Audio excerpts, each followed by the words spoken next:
Hello friends, welcome to the exam hacker YouTube channel. दोस्तों, आज हम लोग यहाँ पे क्या डिस्कस करने वाले हैं। आज यहाँ पे हम लोग डिस्कस करेंगे कि हमारी जो अर्थ है उसका ओरिजिन कैसे हुआ, पृथ्वी की उत्पत्ति कैसे हुई, इसको हम लोग यहाँ पे डिस्कस करेंगे। तो बहुत ही स्ट्रेट फॉरवर्ड क्वेश्चन यहाँ पे यूपी पीसीएस 2016 में पूछा गया है। क्वेश्चन यहाँ पे explain the origin of earth, पृथ्वी की उत्पत्ति को समझाइए कि पृथ्वी की उत्पत्ति हमारी कैसे हुई। वैसे दोस्तों बहुत सारे आप थियरी या हाइपोथेसिस आप देखोगे regarding the origin of universe या प्लेनेट।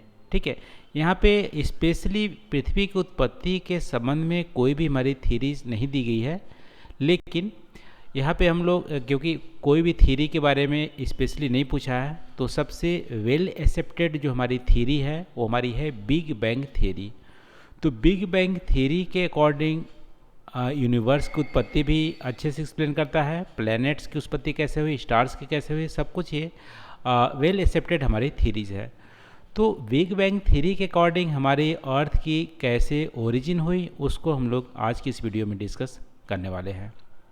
तो सबसे पहले आप इंट्रोडक्शन पार्ट में क्या लिखोगे, तो आप लिखोगे अर्थ कब हमारी फॉर्म हुई जनरली। ठीक है, तो यहाँ पे इंट्रोडक्शन पार्ट में हम लिख सकते हैं कि earth is one of the 8 planets in our solar system that formed about 4.6 billion years ago. ठीक है, हमारी अर्थ क्या है, अपनी सोलर सिस्टम हमारी 8 प्लैनेट है, उसमें से एक हमारी अर्थ है। ये हमारी लगभग 4.6 अरब ईयर्स पहले हमारी फॉर्म हुई थी।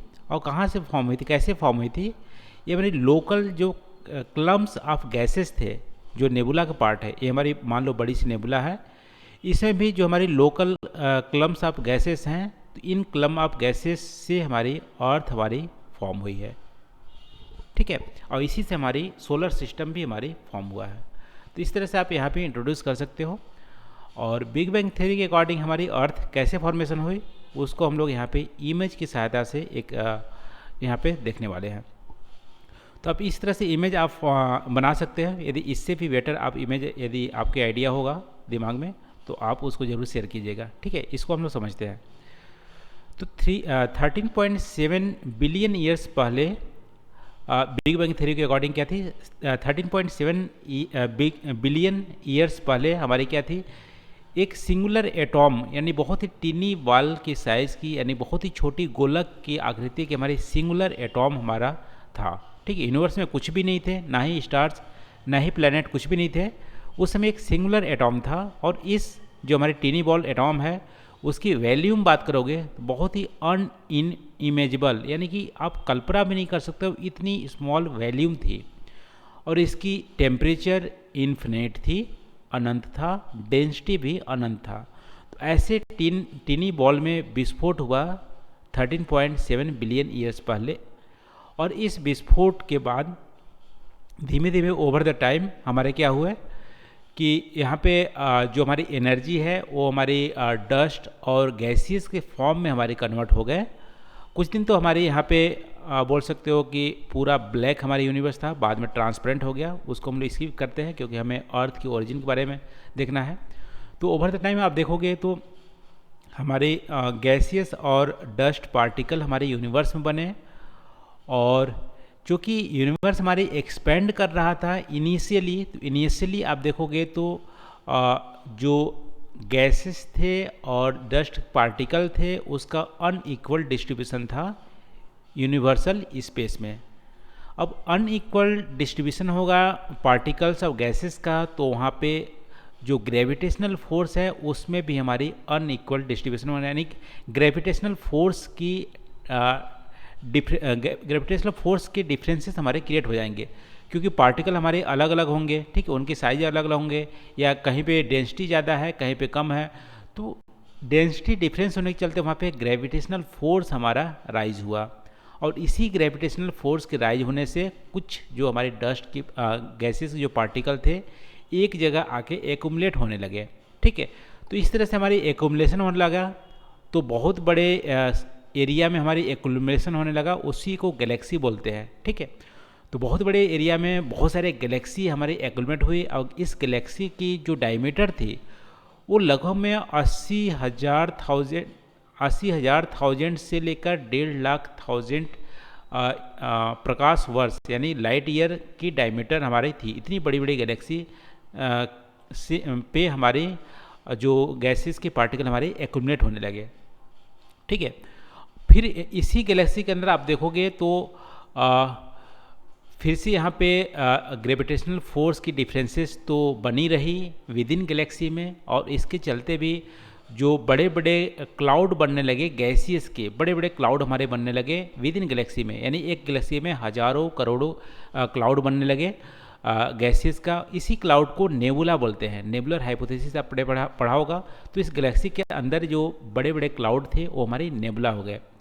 अब इसी गैसियस जो हमारे क्लाउड बने उसके अंदर भी ग्रेविटेशनल हमारे डिफरेंसेस रहे यानी डेंसिटी डिफरेंसेस रह गए, तो वहाँ पे क्लम्स ऑफ गैसेस बनने लगे। ठीक है, तो नेबुला के अंदर बहुत सारे क्लम्स ऑफ गैसेस बने, गैसों की झुंड बनी, और इसी झुंड एक झुंड की मान लो एक पर्टिकुलर झुंड से हमारी अपनी सोलर सिस्टम बनी।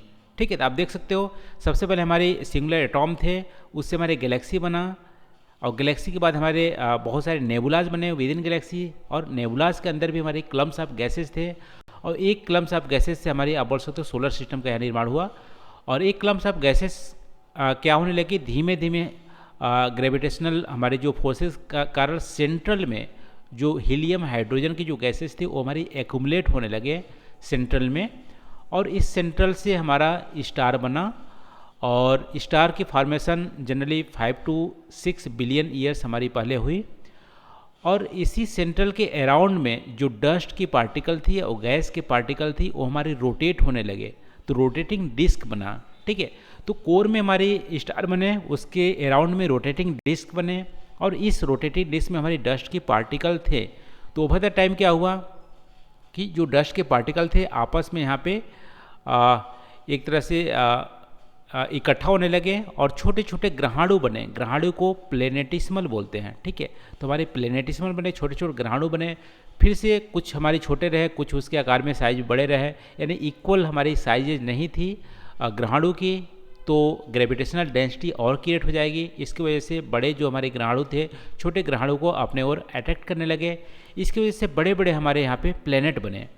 तो यहाँ पे एक्रीशन प्रोसेस हमारे होने लगी ग्रहाणु के बीच में, प्लेनेटिसिमल के बीच में, और एक्रीशन प्रोसेस से हमारे बड़े बड़े प्लेनेट बने। और आज हमारी सोलर सिस्टम में सेंट्रल में हमारी सन लोकेटेड है, और उसके सराउंडिंग में 8 हमारी प्लैनेट्स यहाँ पे लोकेटेड हैं। उसमें से एक हमारी जो प्लैनेट है वो हमारी अर्थ है। तो इस तरह से हमारी अर्थ की ओरिजिन हुई। तो इस क्वेश्चन में सिर्फ हमारी ओरिजिन उत्पत्ति कैसे हुई इसके बारे में पूछा था, तो यही आप इसको डिटेल में लिख सकते हो। इस इमेज को आप आई थिंक अच्छे से समझ गए होंगे। यदि इससे बेटर आप इमेज बना सकते हैं तो आप प्लीज़ उसको ज़रूर शेयर कीजिएगा, मैं इसको नोट्स में इंक्लूड कर लूँगा।